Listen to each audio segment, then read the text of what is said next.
On your knees, Elijah. Now, beg for forgiveness. The chilling command sliced through the opulent silence of the Sterling estate, cutting through the hum of last-minute wedding preparations. In the heart of Charleston, South Carolina's grandeur, where the sweet scent of jasmine often masked bitter truths, a single act of defiance was about to unravel a day meant for dazzling celebration. What happens when one man, a black male servant, refuses to bow to cruel prejudice, and a lavish ceremony teeters on the edge of chaos? Will pride clash with principle, or will justice rise from the ashes of a shattered vow? This is a story of courage that will leave you thinking long after the final moment. If you're as hooked as I think you are, hit that subscribe button and let me know in the comments, what do you think will happen? Stick around, because you won't believe how this unfolds. Let's dive in. Elijah Vance's sturdy shoes crunched on the gravel path, leading to the formidable Sterling estate. Each step was a stark reminder of the invisible chains binding him to this place. At 35, his hands were strong, calloused from years of maintaining the estate's pristine grounds and polishing its antique silver. His spirit, tempered by the quiet endurance of a life spent serving those who saw him as less, remained unbroken. Yet, as he approached the sprawling mansion, its white columns gleaming under the dawn, Elijah's chin remained high, his eyes sharp with a fire no one could douse. He meticulously arranged a tray of artisanal pastries in the sprawling kitchen, the true heart of the Ashworth household. His tailored uniform, crisp and dark, was a shield against the world beyond these walls of world, where he'd once dreamed of more. Elijah sent every spare dollar to his younger sister, Miriam, a gifted artist now studying in Atlanta. His father's voice, a deep, resonant rumble, echoed in his mind. Son, a man's dignity ain't for sale. This quiet family motto was Elijah's anchor. 15 years ago, Elijah took this job, lured by the promise of steady pay from the Ashworths, a family whose name was currency in high society. But the cost was steep. Eleanor Ashworth, the matriarch, wielded her authority like a whip, her sharp, cold eyes scanning for weakness. Victoria Ashworth, the daughter, had grown into a mirror of her mother, her commands laced with the same chilling superiority. Today, the estate hummed with Victoria's wedding, a spectacle set to dazzle 200 guests. Elijah's chest tightened, not from the work, but from the Ashworth's constant demands and Eleanor's sharp-coded jabs about keeping things proper for the guests. He glanced at the checklist. Polish crystal, arrange seating charts, coordinate with florists. He paused by the sink, his reflection faint in the polished steel. Elijah saw not just a servant, but a man who'd survived, who'd carried his family, who'd never forgotten who he was. His father's motto hummed in his soul. A quiet vow. Before I'd be a slave, I'll be buried in my grave. Elijah's hands trembled slightly as he meticulously polished a priceless antique porcelain vase, its delicate blue and white patterns catching the morning light. The distant jazz from the lawn was a low hum beneath the clatter of workers. He set the vase on a lace runner, stepping back to check its alignment. Perfect. But perfection wasn't enough. Elijah! Victoria's voice cut through the air, sharp as a blade. The bride-to-be stood in the doorway, her silk robe trailing. This vase is wrong. I said it needed to be slightly offset, not perfectly centered. Fix it. Elijah crossed the room. It is offset, Miss Victoria, as you requested, he said, his voice calm but firm. Victoria's lips pursed, her gaze flicking over Elijah like she was inspecting a servant's worth. It looks centered to me, she snapped. Do it again, and don't waste my time. I'm the bride, not you. Elijah's jaw tightened, but he nodded, escaping to the service corridor to compose himself. Later, in the bridal suite, he carried a folded, embroidered linen cloth. As he smoothed it over the table, a sudden gust from an open window tugged at the fabric. The cloth slipped from his fingers, fluttering to the floor with a whisper that felt like a thunderclap. The room froze. Eleanor Ashworth's voice sliced through the silence. What have you done, Elijah? The matriarch rose, her silk dress rustling, The bridesmaids turned, and Victoria's head snapped toward Elijah. "It's just the cloth, ma'am," Elijah said, his voice steady as he lifted it. "I'll set it right now." Eleanor stepped closer, her perfume sharp. "Just the cloth?" she mocked. "This is my daughter's wedding, and you're tossing linens like some careless child. Do you have any idea what's at stake?" Elijah's grip tightened, but he held Eleanor's gaze. "I understand, ma'am. It won't happen again." But Victoria strode forward, her gown swishing, her voice cold as ice. "That's not enough, Elijah. You've disrespected my day. You need to apologize properly." Eleanor's lips curved into a venomous smile. "Kneel, Elijah," she said, her voice soft but chilling. "Kneel and beg forgiveness for your carelessness. It's the least you owe Victoria." The bridesmaids gasped, but none spoke. Victoria crossed her arms, her eyes daring Elijah to defy. "Do it," she said. "Show you know your place." Elijah's heart pounded, a drumbeat of rage and resolve. His mind flashed to his father to the motto, "And before I'd be a slave, I'll be buried in my grave." He wouldn't kneel. "Not for this. Not for them." "I've apologized," Elijah said, his voice low but unyielding. "That's enough." Eleanor's laugh was sharp. "Sorry without kneeling? You're nothing but a servant, and you'll do as you're told." Victoria's voice rose. "You're finished, Elijah. Kneel, or you're finished here." Elijah straightened, his voice rising, clear and defiant.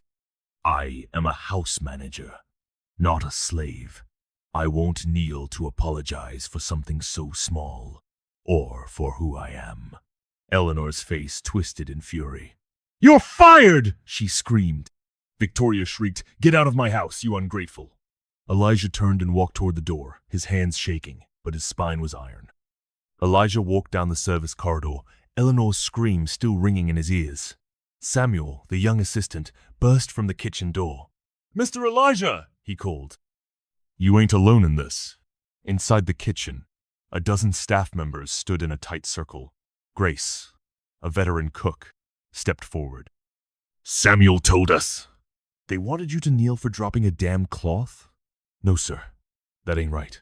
Others nodded, their eyes flashing with shared anger. "They've treated us like dirt for years," Samuel added, his voice rising. "But what you did, Mr. Elijah, you showed them we're not their dogs." Grace shook her head, her eyes fierce. "This ain't just about you, Elijah. It's about all of us. We're done bowing." The decision came swiftly. "We stop," Grace declared, tossing her apron onto the counter. "No food, no service, no wedding." Within minutes, the kitchen emptied. Cooks abandoned their pots, servers left trays untouched, cleaners dropped their mops. Elijah followed them to the lawn, where the white tent stood like hollow promises. The jazz band, sensing the shift, fell silent. Guests, confused, noticed the absence of food, the unserved champagne. Eleanor stormed from the mansion, her face a mask of fury. "What is this?" she shouted, spotting Grace and Samuel. "Get back to work, all of you!" But the staff stood firm. Samuel stepped forward. "We ain't working for folks who treat Mr. Elijah like that, ma'am." Eleanor screamed at Elijah, accusing him of poisoning them. Elijah met her eyes. "I didn't ask for this. They're standing up for what's right. Same as me." Eleanor raged, but the staff stood firm, their silence louder than her fury. Elijah felt a surge of pride.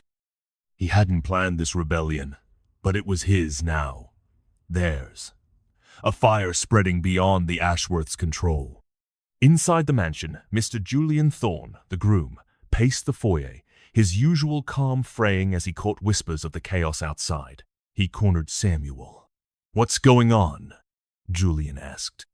Samuel, steady, replied, "It's Mr. Elijah, sir. Mr. Eleanor and Miss Victoria told him to kneel for dropping a cloth. He said he was sorry, but they wanted him on his knees." "We ain't working for folks who do that." Julian's jaw tightened. He found Victoria in the bridal suite, her face pale. "Julian," she said, forcing a smile. "It's just a misunderstanding." But Julian's eyes were steel. "A misunderstanding? You told Elijah to kneel because he's black. That's not respect. It's cruelty." Victoria's face crumpled. He's just a servant, Julian's voice cracked. He's a person, Victoria, and you treated him like property. I thought I knew you, but this is who your family is. He gestured toward the window where guests were now openly complaining. Your perfect day is falling apart because you couldn't treat one man with dignity, Victoria pleaded, but Julian pulled away, his voice low but final. I can't marry into this, Victoria. Not with a family that thinks like this. I won't start our life on a foundation of hate. He turned and walked out, leaving her alone. Outside, Eleanor was losing her grip, screaming at guests to stay, but her voice was drowned by the growing exodus. Elijah watched, his father's motto humming, "Dignity over all else." Samuel approached. Miss Victoria's called off. Mr. Julian walked out. The grand wedding collapsed. Guests streamed toward the parking lot, their whispers sharp with scandal.